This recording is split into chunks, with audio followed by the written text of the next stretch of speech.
পর্নোগ্রাফিও দেখতেছে। এদিকে পর্নোগ্রাফি দেখার মধ্য দিয়ে কি হয়, মানুষ পশু হয়ে যায়। একটা মানুষ যখন পর্নোগ্রাফিতে আসক্ত হয়, ওটা ছাড়া সে চলতে পারতেছে না।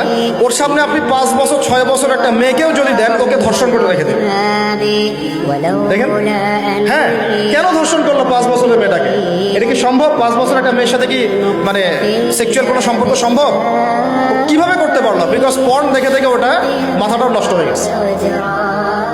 পর্ন যেটা করেছে, পর্নোগ্রাফি আর এই জেনাগুলো যেটা করেছে, সত্যিকারের ভালোবাসার সংজ্ঞাটাই পরিবর্তন করে দিয়েছে।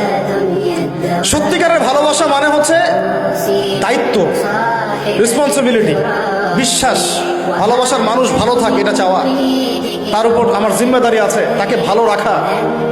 ভালোবাসা মানে কি? স্বার্থ ত্যাগ করে তার স্বার্থ দেখা, তাই না? সম্মান। ভালোবাসার ডেফিনেশন কি? ভালোবাসা মানে কি?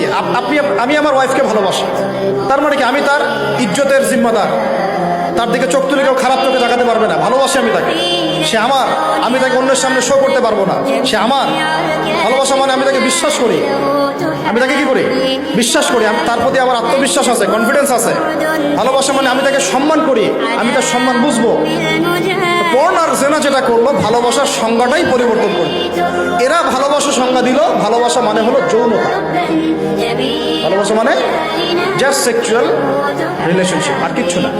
এরা যদি একে অপরকে সত্যি ভালোবেসে থাকে, তাহলে আগামীকাল এদেরকে বলেন যে জেনা মুক্তভাবে বিয়ে করে ফেলো দেখি। এদের মধ্যে 80% এটা করবে না। কারণ তাহলে ভালো ভালো যদি এতই বাসো, হাতটা ধরিও না তুমি। আল্লাহ পাক হাত ধরতে নিষেধ করছেন। তুমি পরিবারের মাধ্যমে প্রস্তাব পাঠাও, মোহর ফিক্স করো, করে বিয়ে করো। ভালোবাসো যদি, তাহলে তাকে নিয়ে সন্তুষ্ট থাকো, তার সম্মান বোধ রক্ষা করো, তার দায়িত্ব নাও। তার কি নিবা? দায়িত্ব নাও। ভালোবাসার ডেফিনেশন চেঞ্জ করেছে এরা। একটা মেয়েকে ভালো তুমি যদি বেশেই থাকো ছেলেটাকে, তাহলে তুমি তার সাথে কিভাবে এভাবে হারাম জেনায় লিপ্ত হতে পারো? তোমার তো বলা উচিত ছিল যে আমি একজন মুসলিম মেয়ে, আমি এসব জেনাতে যাব না। আমাকে যদি আপনি পছন্দ করেই থাকেন, আমার বাবার কাছে প্রস্তাব পাঠান। সিম্পল। এরপর পরিবারের মাধ্যমে আহাদ হবে, তারপরে আমরা আক্ত হবে, সেখানে আমাদের মোহর থাকবে, সাক্ষী থাকবে, আল্লাহর কালিমা সাক্ষী রেখে আমরা বিয়ে করে ফেলব। এইগুলোর মধ্য দিয়ে ভালোবাসার ডেফিনেশন চেঞ্জ করে দেওয়া। ভালোবাসার মানে যেটা ছিল সম্মান, ওটার নাম হয়ে গেল এখন যৌনতা। যৌনতা ছাড়া কোনো কিছুতে তারা এখন বিশ্বাসী।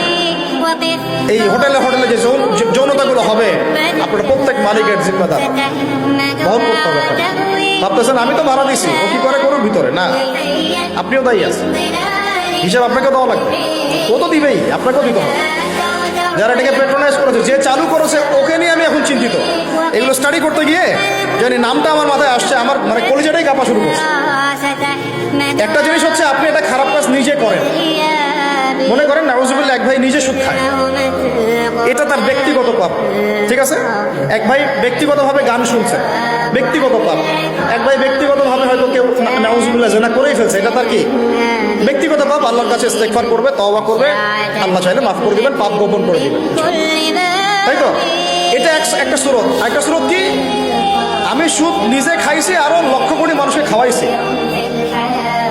আমি জেনা নাউজুবিল্লাহ সে নিজে করছে, অন্য আরো লাখ লাখ মানুষ, যুবক যুবতীকে জেনাতে উৎসাহিত করতেছে। নিজে গান শুনছে, মানুষকে শোনাচ্ছে, নিজের মৃত্যুর পরেও সেই গান বাজতেছে। এটা হচ্ছে গুনাহে জারিয়া। এটা কি? গুনাহে জারিয়া। তাহলে একটা গুনাহ নিয়ে আদম আলাইহিস সালাম যদি এত বছর কান্নাকাটি করে, ইব্রাহিম আলাইহিস সালাম কিয়ামতের মাঠে যদি বলেন আমি পারবো না সুপারিশ করতে, নূহ আলাইহিস সালাম যদি বলেন আমি পারবো না সুপারিশ করতে, ঈসা ইবনে মারইয়াম, মুসা আলাইহিস সালাম তারা পর্যন্ত বলবেন আমি আজকে আল্লাহ পাকের সাথে কথা বলার সাহস রাখি না। আর এই যারা গুনাহে জারিয়া চালু করে দিল, এদের কি অবস্থা হবে? কি অবস্থা হবে চিন্তা করেন। এভাবে ছড়াই গেল ফ্রি মিক্সিং, ছড়াই গেল ব্যভিচার, ছড়াই গেল পর্নোগ্রাফি।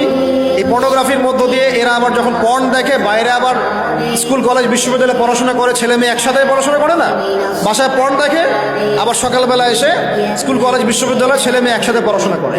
তখন ওই যে পর্নোগ্রাফির যে পশুত্বটা, এটা ওর মধ্যে থেকে গেল। একটা মেয়েকে সে এখন চাচ্ছে জাস্ট ওর সাথে একটা সেক্সুয়াল সম্পর্ক করা। মুখে অনেক কথা বলতে পারে, ভালোবাসি, জীবন দিয়ে দিব, এটা সেটা, হাবি যাবি, বিয়ে করবো, আসো আগে করি।